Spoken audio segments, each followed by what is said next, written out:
Hello बच्चों, नमस्कार। कैसे हैं आप लोग? क्लास 11th में शंकु परिच्छेद यानी कोनिक सेक्शन जो चैप्टर है, आज उसकी शुरुआत करने जा रहे हैं। इसके पहले स्ट्रेट लाइन था, सरल रेखा, उसके वीडियो पड़े हुए हैं प्लेलिस्ट में, उन्हें आप देख सकते हैं। शंकु परिच्छेद में जो पहला भाग है उसका है वो वृत्त है।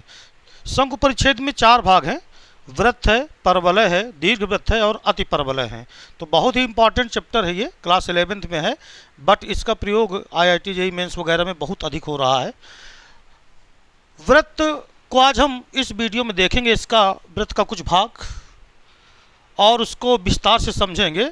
तो देखिए, क्लास 8 से ही आपने वृत्त पहचानना सीख लिया है। आप जानते हैं कि वृत्त किस प्रकार का होता है ना? तो हर बच्चा क्लास 8 से ही जानता है कि ये एक वृत्त होता है ना, जिसका एक केंद्र होता है और केंद्र से परिधि को मिला दो तो उसे त्रिज्या कहते हैं।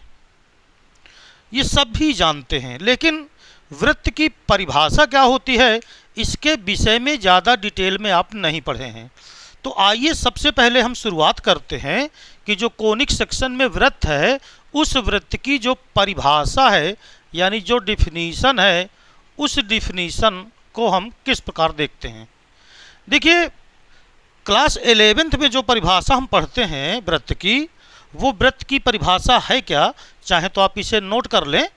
वृत्त उस बिंदु का बिंदुपथ है जो एक निश्चित बिंदु से सदैव अचर दूरी पर गमन करता है। वृत्त उस बिंदु का बिंदुपथ है जो एक स्थिर बिंदु से सदैव अचर दूरी पर गमन करता है। देखिए, यहाँ पर एक शब्द आया है बिंदुपथ। बिंदुपथ यानी बिंदु के द्वारा तय किया गया पथ यानी रास्ता। लेकिन बिंदुपथ की जो डेफिनेशन है वो ये है कि किसी बिंदु के द्वारा तय किया गया वह पथ जो दी हुई सभी शर्तों का पूरी तरह पालन करता है। यानी जब आप बिंदु के द्वारा तय किया गया कोई पथ प्राप्त करते हैं तो उस पथ में एक शर्त निहित होती है, जिस शर्त का पूरी तरह पालन करना होता है। तो जो वृत्त की परिभाषा है, उस परिभाषा में जो शर्त दी गई है वो शर्त क्या है कि वृत्त उस बिंदु का बिंदुपथ है। यानी वृत्त एक बिंदु का बिंदुपथ है जो एक निश्चित बिंदु से सदैव समान दूरी पर गमन करता है या स्थिर दूरी पर रहता है। जैसे समझ जाइए आप इस तरह कि एक स्थिर बिंदु ये O है और P एक बिंदु है जो इस प्रकार गमन करता है, इस प्रकार ये चलता है कि चाहे ये अपने पथ पर जिस बिंदु पर हो, ये सदैव एक स्थिर बिंदु से समान दूरी पर गमन करता है। यानी कि O से P की दूरी सदैव निश्चित होती है। इसी निश्चित दूरी को हम त्रिज्या कहते हैं। यानी P अगर यहाँ पर है तो O से P की दूरी निश्चित होगी R। अगर P यहाँ पर आ जाए गति करते हुए तो ये जो दूरी होगी ये भी सदैव R होगी, या P और कहीं पर भी चला जाए तो ये दूरी भी क्या होगी, R होगी।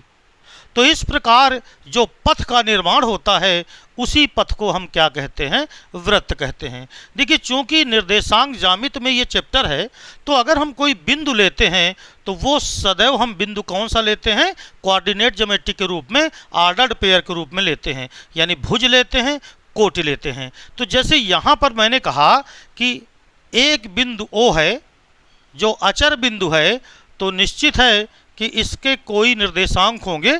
मान लीजिए एक स्थिर बिंदु O है जिसके निर्देशांक क्या हैं, HK, और एक बिंदु P है जिसके निर्देशांक XY हैं। जिस बिंदु के बिंदुपथ की बात की जाती है उसके निर्देशांक सदैव XY ही लिए जाते हैं, राइट है ना। तो जैसे यहाँ पर हमने कहा कि P बिंदु का बिंदुपथ है, यानी P इस प्रकार एक पथ तैयार करता है, इस प्रकार चलता है कि उसकी दूरी सदैव एक निश्चित बिंदु से अचर होती है। इस अचर दूरी को ही हम वृत्त की क्या कहते हैं, त्रिज्या कहते हैं। तो अगर हम यहाँ से कहें कि वृत्त का समीकरण क्या होगा, परिभाषा तो आप समझ गए। अब अगर हम वृत्त का समीकरण निकालें तो वृत्त का समीकरण इसी परिभाषा से निकलेगा। परिभाषा क्या है? देखिए यहाँ पर परिभाषा की बात आई तो परिभाषा तो आपने देखी। अब अगर हम इस वृत्त का समीकरण ज्ञात करें तो देखिए वृत्त का समीकरण कैसे प्राप्त होगा। मान लीजिए कि एक बिंदु P है जिसके निर्देशांक हैं x y तथा स्थिर बिंदु है O जिसके निर्देशांक हैं h k। शर्त यह है कि P बिंदु इस प्रकार गमन करेगा कि उसकी दूरी एक स्थिर बिंदु से सदैव अचर रहती है। मान लो ये अचर दूरी है r, तो इसका मतलब ये हो गया कि हम ये कह सकते हैं कि जो OP होगा वो बराबर क्या होगा? r होगा। द कोऑर्डिनेट ज्योमेट्री की जितनी भी परिभाषाएं हैं सब बिंदु पथ से हैं। कोनिक सेक्शन की जितनी भी डिफिनीशन है वो सब बिंदु पथ से हैं, और जिस बिंदु का बिंदु पथ ज्ञात किया जाता है उसके कोऑर्डिनेट सदैव हम लेते हैं एक्स वाई। तो यहाँ पर O से P की दूरी ये एक्स वाई हो गई, और आप जानते हैं दो बिंदुओं के बीच दूरी का सूत्र होता है x2 माइनस x1 का होल स्क्वायर। तो ये आया x माइनस h का whole square plus y2 minus y1 का होल स्क्वायर, तो y माइनस k का होल स्क्वायर, और ये बराबर कितना? r, चूंकि OP किसके बराबर है? r के। अब अगर हम दोनों पक्षों का वर्ग कर दें देखिए तो यहाँ से आएगा x माइनस h का whole square plus y minus k का होल स्क्वायर, और ये बराबर क्या हो गया? r square. ये तो ये हो जाता है वृत्त का समीकरण। वृत्त में जो केंद्र है देखिए वो स्थिर बिंदु होता है, और केंद्र यहाँ पर O है जिसके निर्देशांक क्या ले लिया गया है? h k। तो यदि किसी वृत्त का निर्देशांक, किसी वृत्त का केंद्र h k हो तो उस, और त्रिज्या कितनी हो? r। यहाँ पर जो त्रिज्या है वो बराबर कितनी है? r। तो ये एक वृत्त का समीकरण जिसका केंद्र h k हो और त्रिज्या क्या हो? r, उस वृत्त का समीकरण होता है x माइनस h का whole square plus y minus k का होल स्क्वायर बराबर कितना? r square. यानी जैसे मैं मान लो यहाँ पर एक क्वेश्चन करूँ और ये क्वेश्चन हो जाए कि एक वृत्त का समीकरण निकालो जिसका केंद्र है 3 2। हमें एक वृत्त का समीकरण चाहिए जिसका केंद्र 3 2 है, और मान लीजिए त्रिज्या उसकी कितनी है? 5, और कहता है वृत्त का क्या निकालो? समीकरण ज्ञात करो। तो अगर हमें वृत्त का समीकरण ज्ञात करना है तो चूंकि वृत्त के केंद्र हमें पता है और वो केंद्र है 3 2, यानी जो सूत्र होता है वो x माइनस h का whole square plus y minus k का होल स्क्वायर, और ये सूत्र होता है बराबर कितना? r स्क्वायर, जहाँ h के वृत्त के केंद्र होते हैं।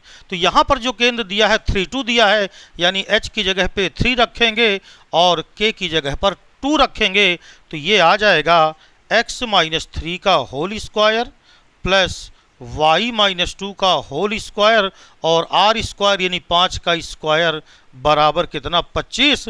चाहे इसी रूप में रख दें और चाहे इसको हम तोड़ करके आगे लिख दें। तो ये हो गया वृत्त का समीकरण।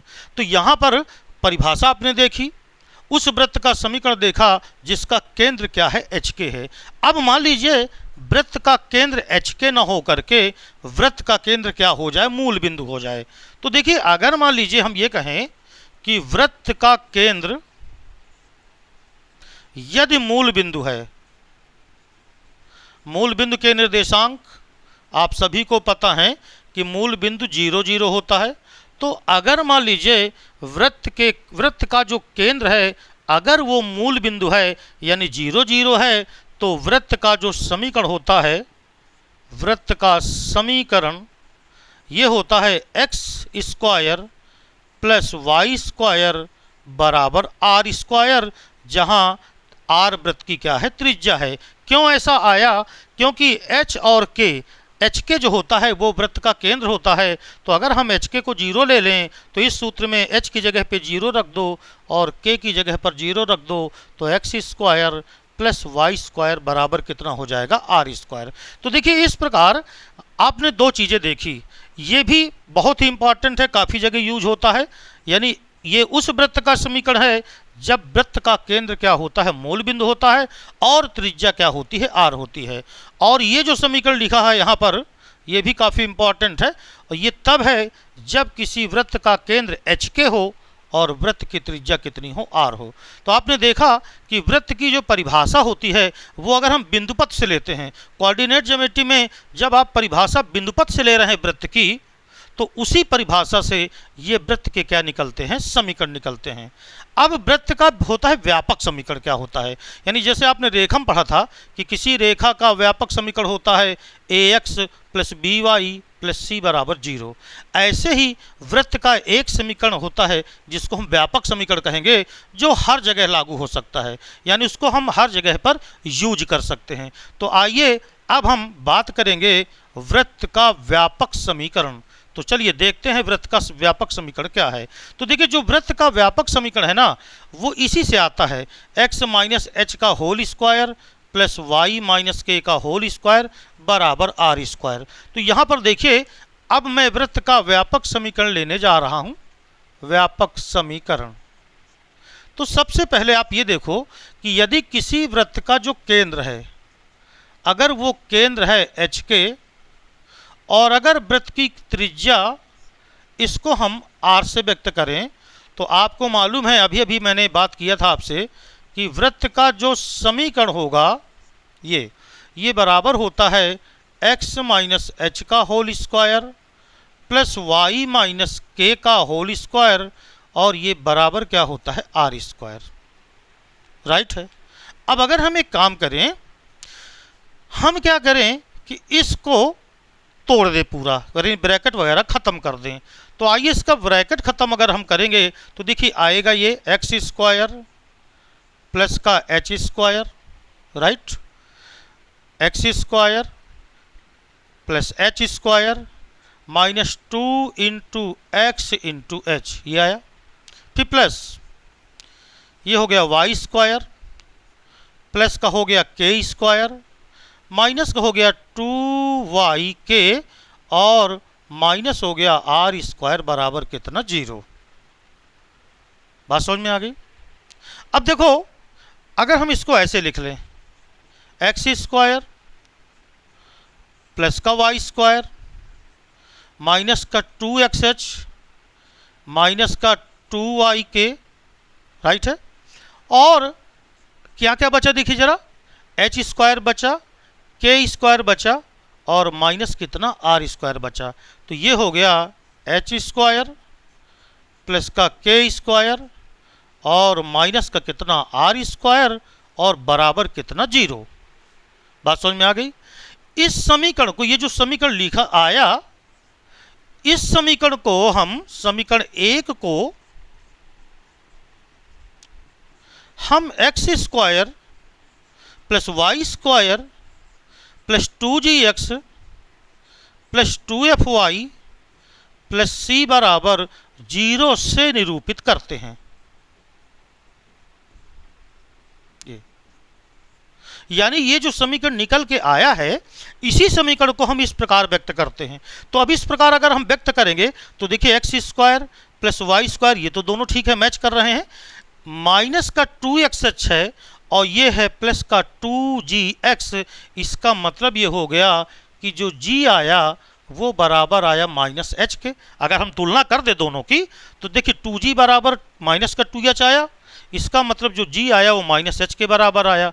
यहाँ देखो 2fy है और ये माइनस का 2yk है, तो यहाँ से अगर हम f की वैल्यू देखें तो f बराबर, ये देखिए 2f बराबर माइनस का 2k, तो f बराबर आया माइनस का कितना, k, ये आया। बात समझ में आ गई। अर्थात h बराबर आया माइनस g, और जो k बराबर आया वो माइनस का f आया। चूंकि जब हमने वृत्त का समीकरण निकालना शुरू किया था तो ये था x माइनस h का whole square plus y minus k का होल स्क्वायर बराबर r स्क्वायर। तो इसमें जो केंद्र था वो था h के। यही तो लेकर के चले थे हम कि वृत्त का केंद्र हमने h के लिया था, मगर h की वैल्यू अगर हम इससे व्यक्त कर दें प्राप्त समीकरण को, तो यहाँ h की वैल्यू माइनस g आ रही है और k की वैल्यू माइनस f आ रही है। यानी अब वृत्त का केंद्र ये हो जाएगा माइनस का जी कामा माइनस एफ। क्यों?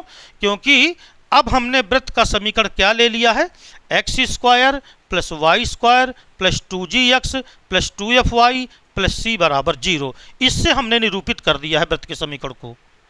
तो जहां पर जो g की वैल्यू आई वो h की जो वैल्यू है वो माइनस जी के बराबर है और जो k की वैल्यू है वो माइनस एफ के बराबर है। तो केंद्र माइनस जी और माइनस एफ माइनस जी माइनस एफ हो जाएंगे। अच्छा, तो ये तो केंद्र पता चल जाएगा। अब अगर हम देखें कि त्रिज्या क्या होगी, तो देखिए यहाँ पर अगर आप c को देखें तो c किसके बराबर आ रहा है, c बराबर आ रहा है एच स्क्वायर प्लस का k स्क्वायर और माइनस कितना आर स्क्वायर। जो आ रहा है c बराबर वो आ रहा है एच स्क्वायर प्लस के स्क्वायर माइनस आर स्क्वायर। अब हमें ये जानना है कि त्रिज्या क्या आएगी। तो त्रिज्या यहाँ पर हम क्या लेके चले थे, आर। तो यहाँ से अगर हम आर स्क्वायर को पक्षांतर कर लें तो ये बराबर आ जाएगा एच स्क्वायर प्लस के स्क्वायर और माइनस कितना सी। यानी आर बराबर होगा अंडर रूट के अंदर h की जगह पर अब हम g रख सकते हैं क्योंकि जो h की वैल्यू है वो माइनस जी के बराबर है। तो h स्क्वायर वो g स्क्वायर के बराबर हो जाएगा प्लस k किसके बराबर है, माइनस एफ के है। अगर k स्क्वायर करेंगे तो माइनस एफ का स्क्वायर आएगा और माइनस एफ का स्क्वायर एफ स्क्वायर होता है और माइनस कितना c। तो इस प्रकार ये क्या हो जाएगी, वृत्त की त्रिज्या।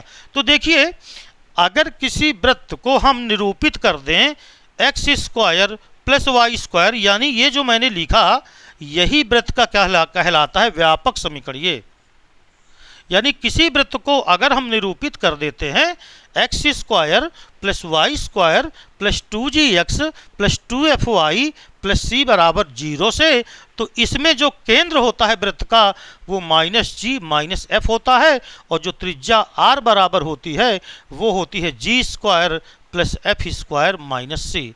राइट है। तो इस प्रकार आपने देखा कि वृत्त का व्यापक समीकरण भी हो गया, वृत्त की डिफिनीशन हमने देखा और उस वृत्त का समीकरण भी देखा जिसके केंद्र क्या थे 0 0।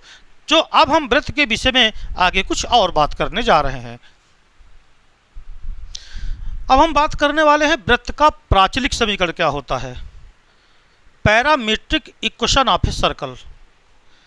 देखिए ये जो मैंने चित्र बनाया हुआ ये है x square plus y square बराबर आर स्क्वायर। मान लो ये एक वृत्त है, तो यानी ये ऐसा वृत्त है जिसका केंद्र क्या है, मूल बिंदु है, त्रिज्या कितनी है आर। इस वृत्त का प्राचलिक समीकरण, अब बात ये आती है कि ये प्राचलिक क्या होता है, पैरामीट्रिक शब्द क्या चीज़ है ना। प्राचलिक समीकरण से मतलब क्या है, क्योंकि बहुत लोग प्राचलिक शब्द ही नहीं समझ पाते। तो देखिए वृत्त पर स्थित यदि कोई बिंदु है, वृत्त पर यदि कोई बिंदु स्थित है तो उसके निर्देशांक को अगर हम किसी एक चर राशि में व्यक्त कर दें, यानी वृत्त पर स्थित किसी बिंदु को, अब वृत्त पर स्थित कोई बिंदु होगा तो आप जानते हो कि आप निर्देशांक ज्यामिति पढ़ रहे हो तो वो निश्चित है कि कोऑर्डिनेट रखता होगा। तो वृत्त पर स्थित किसी बिंदु के निर्देशांक को यदि हम किसी चर राशि में व्यक्त कर दें तो वो जो चर राशि में व्यक्त करते हैं हम ना, उसे हम कहते हैं प्राचलिक समीकरण। देखिए जैसे सुनिए मेरी बात, जैसे मान लीजिए वृत्त पर स्थित कोई बिंदु ये P है, आप जानते हो कि वृत्त पर स्थित कोई बिंदु है, आप उसके निर्देशांक एक्स वाई लेते हो। तो अगर इस निर्देशांक एक्स वाई को मैं किसी चर राशि में व्यक्त कर दूं, यानी इन दोनों को किसी एक ही चर राशि में व्यक्त कर दूं, तो जो समीकरण प्राप्त होगा उसे हम कहेंगे क्या, प्राचल बिंदु। और जो समीकरण निकल के आएंगे उन्हें हम प्राचलिक समीकरण बोलते हैं, पैरामीट्रिक इक्वेशन बोलते हैं। तो आइए समझें कि क्या होंगे इसके पैरामीट्रिक इक्वेशन। मान लीजिए वृत्त है x square plus y square बराबर आर स्क्वायर, तो फिर निश्चित है कि ओरिजिन इसका केंद्र होगा ओ, ये हो गया, ये एक्स अक्ष हो गया, ये वाई अक्ष हो गया। आप जानते हो कि वृत्त की त्रिज्या सदो बराबर होती है, तो इसलिए ये दूरियां सदो बराबर ही हम लेंगे। अब माना कि वृत्त पर स्थित कोई बिंदु P है जिसके निर्देशांक एक्स वाई है, तो निश्चित है कि O से अगर मैं P को मिला दूं तो ये वृत्त की त्रिज्या होगी R। अब हम क्या करें कि P से x अक्ष पे लंब डाल देते हैं। ये हमने P से x अक्ष पे लंब डाला, ये, और इसका नाम रखा m, यानी PM जो है वो हमने लंब डाल दिया। आपने पढ़ा है कि कोऑर्डिनेट ज्योमेट्री में स्टार्टिंग में आपने पढ़ा है कि जो x है ये OM की वैल्यू है, यानी OM बराबर ही x होता है, यही है भुज। और जो PM है ये क्या है, y है, और कोऑर्डिनेट इसके क्या है, x y हैं। तो इन x और y को हमें किसी एक चर राशि के रूप में व्यक्त करना है।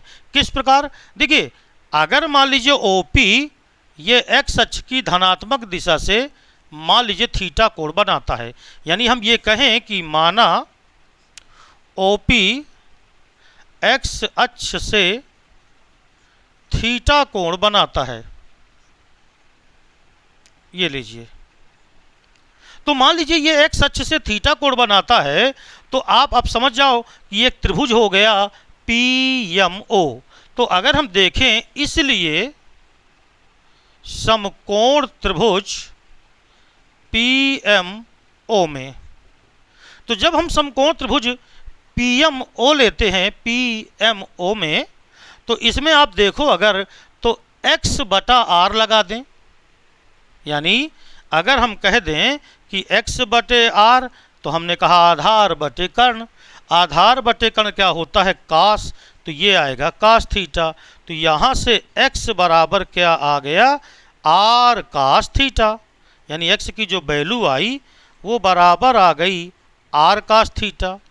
और अगर हम आपसे कहें कि यहाँ y बटे r लिख दिया जाए, तो देखो ये लंब है और ये कर्ण है, तो y बटे r ये साइन थीटा के बराबर हो जाएगा, क्योंकि आप जानते हो लंब बटे कर्ण वो साइन थीटा होता है।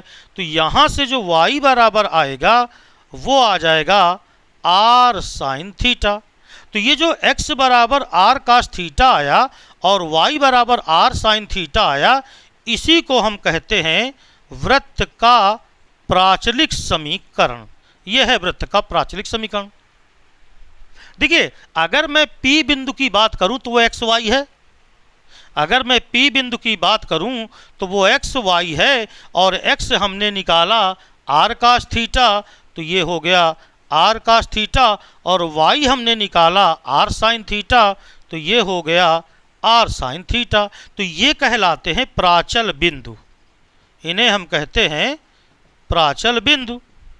तो अगर हम x बराबर r कास थीटा और y बराबर r साइन थीटा अलग अलग लिखते हैं, तो ये कहलाते हैं क्या, प्राचलिक समीकरण। और अगर हम इन्हें बिंदु के रूप में लिखते हैं, कोष्टक में भुज और कोट के रूप में लिखते हैं, तो इन्हें हम कहते हैं प्राचल बिंदु। ये जो मैंने लिखा प्राचलिक समीकरण, ये किसके लिए था, ये था जब वृत्त का केंद्र क्या हो, 0 0। लेकिन अब बात ये आती है कि अगर वृत्त का केंद्र, मान लीजिए वृत्त का केंद्र एच के हो, इसे आप नोट कर सकते हैं। यदि मैं वृत्त का केंद्र एच के ले लूं,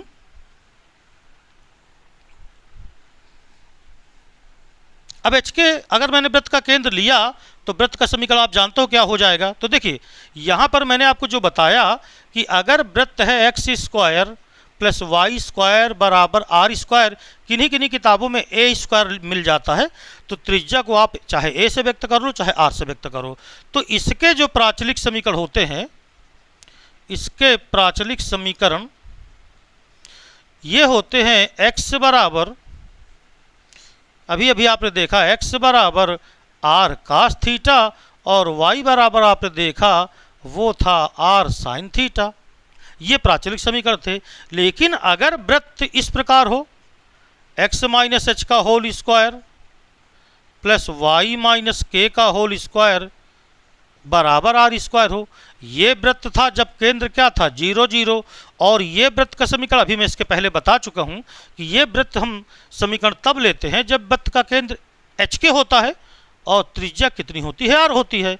तो अगर इसके प्राचलिक समीकरण की हम बात करें, तो इसके लिए देखिए ये x बराबर आर कास थीटा है, तो यहाँ पर x की जगह पर x माइनस एच है, तो इसके लिए x माइनस एच बराबर हो जाएगा आर कास थीटा, तथा वहाँ देखिए y है ना, और यहाँ y माइनस के है, तो यहाँ हो जाएगा y माइनस के बराबर हो जाएगा आर कास थीटा। तो यहाँ से अगर मैं x बराबर निकालूं तो x बराबर आ जाएगा, h उधर गया तो h plus r cos theta, और यहाँ से जो y बराबर आ जाएगा ये हो जाएगा k plus r cos theta. तो इस प्रकार ये हो जाएंगे प्राचलिक समीकरण। किसके लिए? ये उस वृत्त के लिए जिसका जो केंद्र है वो एच के है और त्रिज्या क्या है, आर है। तो इस प्रकार आपने देखा कि वृत्त का प्राचलिक समीकरण क्या होता है, कैसे प्राप्त करते हैं। आगे देखेंगे कि एक वृत्त जिसके व्यास के सिरे दे दिए, यानी व्यास, वृत्त का व्यास आप जानते हो, तो वृत्त के व्यास के अगर सिरे दे देता है तो हम उस वृत्त का समीकरण कैसे ज्ञात कर सकते हैं, इसके विषय में बात करते हैं। अब देखिए, किसी वृत्त के अगर व्यास के सिरे दे दे, यानी न केंद्र दे और न ही त्रिज्या दे, और सिर्फ व्यास के सिरे दे दे, यानी सिरों के निर्देशांक दे दे, तो फिर हम वृत्त का समीकरण कैसे प्राप्त कर सकते हैं, इसको हम जानेंगे। देखिए जरा, देखिए अगर मान लीजिए एक वृत्त है जिसका केंद्र है O, राइट है, मगर केंद्र हमें मालूम नहीं है कि क्या है। और आप जानते हो वृत्त का व्यास किसे कहते हैं, यानी वृत्त की वह जीवा जो वृत्त के केंद्र से होकर के जाती है, यानी वृत्त की सबसे बड़ी जीवा वृत्त का व्यास कहलाती है। तो ये ए बी वृत्त का व्यास है। ए के निर्देशांक दिए हैं x1 y1 और बी के निर्देशांक दिए हैं x2 y2। हमें इस वृत्त का क्या निकालना है, समीकरण। तो अगर देखो, हमने तुम्हें पहले बताया था कि वृत्त का समीकरण ज्ञात करना है तो आपको वृत्त पर एक बिंदु लेना होगा, और वो बिंदु, जो बिंदु आप वृत्त पर लोगे उसी का बिंदुपथ वृत्त कहलाता है। तो मान लीजिए कि हमने वृत्त पर एक बिंदु P लिया। आप वृत्त पर कोई भी बिंदु लोगे, ये सदैव याद रखना, तो उसके निर्देशांक सदैव x y लेना चाहिए। तो हमने कहा, माना वृत्त पर एक बिंदु कौन है, x y है, और हमने क्या किया कि AP को मिला दिया और इधर हमने BP को मिला दिया। तो आप जानते हो कि जो P है वो वृत्त पर है। तो देखो, चूंकि जो P है वो वृत्त पर स्थित है, ये आपको मालूम है, आपने अभी माना है, और AB जो है व्यास है, ये व्यास है। कक्षा 10 में आपने पढ़ा था या 9 में पढ़ा होगा, वृत्त नामक जो चैप्टर था, कि अर्धवृत्त पर बना कोण समकोण होता है। तो अगर व्यास के द्वारा वृत्त की परिधि पर कहीं पर भी कोई कोण बनेगा तो वो समकोण होगा। इसका मतलब ये हो गया कि हम ये कह सकते हैं कि कोण जो APB होगा वो कितने डिग्री का होगा, 90 डिग्री का होगा। इसका मतलब ये हो गया कि जो AP और BP रेखाएं हैं ये परस्पर क्या है, लंब है। अर्थात हम ये कह सकते हैं कि AP लंब होगी किस पर, BP पर। AP एक सरल रेखा है जिसके दोनों सिरे के निर्देशांक आपको पता है। BP भी एक सरल रेखा है जिसके दोनों सिरों के तुम्हें निर्देशांक पता हैं, और दोनों रेखाएं परस्पर लंब हैं। तो आपको याद होगा कि अगर दो रेखाएं परस्पर लंब होती हैं तो रेखा में पढ़ा था आपने कि उनकी प्रवणताओं का जो गुणनफल होता है वो -1 होता है। इसका मतलब ये हो गया कि अगर मैं AP की प्रवणता और BP की प्रवणता का गुणनफल करूंगा तो वो कितना हो जाएगा, 1 हो जाएगा। AP की प्रवणता आपको मालूम है, दो बिंदुओं से होकर जाने वाली रेखा की जो प्रवणता होती है वो होती है क्या, y2 माइनस y1 बटे x2 माइनस x1, यानी x1 y1 और x2 y2 से होकर जाने वाली किसी रेखा की प्रवणता होती है y2 माइनस y1 बटे x2 माइनस x1। तो यहाँ पर अगर देखो कि अगर मैं कहूँ ये x1 y1 है तो फिर इसे x2 y2 के थ्रू ले सकता हूँ, क्योंकि मुझे AP लेना है तो दूसरा बिंदु अपने आप x2 y2 का काम करेगा। तो अगर मैं AP की प्रवणता निकालूँ यहाँ पर, तो देखो AP की प्रवणता, इसको मैंने कहा M1, तो ये आ जाएगा y माइनस y1 अपान x माइनस x1, ये हो जाएगा। और अगर BP की प्रवणता कहें और उसको मैं M2 से निरूपित कर दूं तो BP ये है तुम्हारे पास, इसमें होगा y2 माइनस y1, तो y माइनस y2 ये आया y माइनस y2 अपान x माइनस x2। अब चूंकि मैं कह रहा हूं कि रेखाएं अगर परस्पर लंब होती हैं तो आपको पता होगा कि M1 इंटू M2 ये बराबर -1 होता है। तो अगर मैं इन दोनों प्रवणताओं का गुणनफल करूं y minus y one upon x minus x one, इसमें मल्टीप्लाई कर दिया जाए y minus y two upon x minus x two, तो ये बराबर -1 होगा। अब ऊपर ऊपर का गुणा करें तो y minus y one into y minus y two, इधर ले जाएं तो ये बराबर आएगा माइनस का x minus x one into x minus x two. अगर इसको इधर उठा लाऊं लेफ्ट हैंड साइड की तरफ ले आया जाए तो ये हो जाएगा x minus x one into x minus x two plus y minus y one into y minus y two बराबर कितना 0। और ये होता है जब किसी वृत्त के व्यास के सिरों के निर्देशांक दे दिए जाएं तो हम वृत्त का समीकरण कैसे निकालते हैं, ये उसका क्या है, फार्मूला है। राइट, समझ गए आप। तो इस प्रकार ये फार्मूला आप याद कर सकते हो। अब मान लीजिए फार्मूला भूल जाए तो फिर ये तरीका है आपको ये जानने का कि क्या होगा समीकरण वृत्त का जब किसी वृत्त के व्यास के क्या दे दे, सिरे दे दें। अब हम आखिर में बात करने वाले हैं, क्योंकि वृत्त में अगर हम पूरा एक चैप्टर बनाएंगे तो बहुत बड़ा होगा, इसलिए हम आखिर में आज की वीडियो में बात करने वाले हैं कि अगर कोई वृत्त 3 बिंदुओं से होकर के जाता है तो उस वृत्त का समीकरण कैसे ज्ञात किया जाता है। क्योंकि वृत्त में अभी जो आगे बचा हुआ है वो बहुत भाग बचा हुआ है, तो इसलिए सब आज में लास्ट में हम बात करते हैं कि यदि कोई वृत्त 3 बिंदुओं से होकर के जाता है, ठीक है, तो उस वृत्त का समीकरण हम कैसे ज्ञात करते हैं, क्या तरीका है उसके याद करने का। तो आइए देखते हैं 3 बिंदुओं से होकर जाने वाले वृत्त का समीकरण। तो देखो, मान लो ये एक वृत्त है, ये वृत्त 3 बिंदुओं से जा रहा है। x1 y1 पहला बिंदु हो गया, दूसरा हो गया x2 y2 और तीसरा हो गया मान लीजिए x3 y3। तो इन 3 बिंदुओं से होकर जाने वाले वृत्त का समीकरण अगर आपको ज्ञात करना हो तो उसको ज्ञात करने का तरीका है कि हम मान लेते हैं कि माना वृत्त का समीकरण। अब जैसे रेखा में आप किसी रेखा का समीकरण मानते थे तो व्यापक समीकरण से तो माना करते थे, तो हम यहाँ पे मान लेंगे कि माना जो वृत्त का समीकरण है वो क्या है, x square plus y square plus 2gx plus 2fy plus c बराबर 0। अब ये वृत्त का समीकरण हो जाएगा। अब चूंकि दिया गया वृत्त 3 बिंदुओं से होके जाता है, ए बी तथा सी से, तो जब कोई भी कर्व किसी पॉइंट से होके जाता है तो वो पॉइंट क्या करता है, संतुष्ट करता है। तो चूंकि वृत्त एक बिंदुओं ए बी तथा सी से होकर जाता है,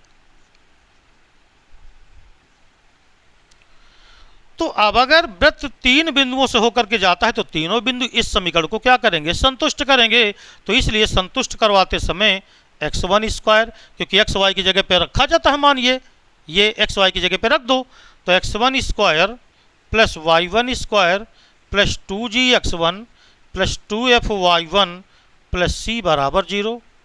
इसी प्रकार x2 स्क्वायर, क्योंकि x2 y2 ये बी बिंदु है, तो x2 स्क्वायर प्लस y2 का square plus 2gx2 plus 2fy2 plus c बराबर 0। इसी प्रकार x3 स्क्वायर प्लस y3 का square plus 2gx3 plus 2fy3 plus c बराबर 0। तो इस प्रकार आपको ये 3 समीकरण मिल जाएंगे। इनके नाम आप रख सकते हो 2, 3 और 4। अब हम करेंगे क्या कि जो प्राप्त हुए हैं हमको तीनों समीकरण, दूसरा, तीसरा और चौथा, हम इनको हल करेंगे और हल करके हम मान निकालेंगे। किसका किसका मान निकलेगा, देखिए g का मान निकालेंगे, f का मान निकालेंगे और c का। 3 अज्ञात राशियां हैं हमारे पास, एक g है और एक f है और एक c है। जब हम 3 समीकरण लेते हैं ना तो 3 अज्ञात राशियां हैं, उनके लिए 3 समीकरण दिए हैं, तो आराम से हम तीनों समीकरणों को हल करके g का मान, एफ का मान और सी का मान प्राप्त कर लेंगे और इन मानों को समीकरण 1 में रख देंगे तो हमें समीकरण प्राप्त हो जाएगा वृत्त का। बात समझ में आ गई। तो इस प्रकार मैंने आपको आज कुछ डिफिनीशन से लेकर के कुछ बेसिक आपको बताए हैं। अभी ये वृत्त का चैप्टर बहुत ही स्टैंडर्ड है, आगे हम बहुत अच्छे अच्छे क्वेश्चन भी लेके चलने वाले हैं, क्योंकि सबसे पहले आप बेसिक समझ लो, इसके बाद कुछ हम इंजीनियरिंग के भी क्वेश्चन लेके चलेंगे। राइट है। तब तक के लिए आप सभी को नमस्कार। अगर आपको ये वीडियो अच्छा लगा हो मेरे चैनल को सब्सक्राइब कर लीजिएगा और नोटिफिकेशन बेल को दबा दीजिएगा। धन्यवाद।